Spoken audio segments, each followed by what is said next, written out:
Ericsson కేసులో RCom chairman Anil అంబానీకి సుప్రీంకోర్టులో ఎదురుదెబ్బ తగిలింది. ఎరిక్సన్ సంస్థకు 550 కోట్లను చెల్లించాలంటూ జారీ చేసిన ఆదేశాలను ఉద్దేశపూర్వకంగా ఉల్లంఘించారన్న సర్వోన్నత న్యాయస్థానం 4 వారాల్లోగా 453 కోట్లు చెల్లించాలంటూ అనిల్ అంబానీ సహా మరో 2 డైరెక్టర్లను ఆదేశించింది.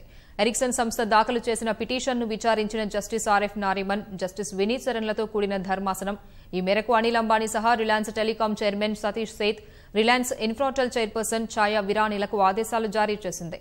గడువులోగా డబ్బు చెల్లించకపోతే 3 నెలలు జైలు శిక్ష విధిస్తామని న్యాయస్థానం హెచ్చరించింది. రిలయన్స్ టెలికాం, రిలయన్స్ ఇన్ఫ్రాటెల్ సంస్థలు ఒక్కో కోటి చొప్పున 4 వారాల్లోగా కోర్టు రిజిస్ట్రార్కు చెల్లించాలన్న కోర్టు లేని పక్షంలో ఆయా సంస్థల చైర్మన్లు అదనంగా నెల రోజులు జైలు శిక్షను ఎదుర్కోవాల్సి ఉంటుందని తెలిపింది.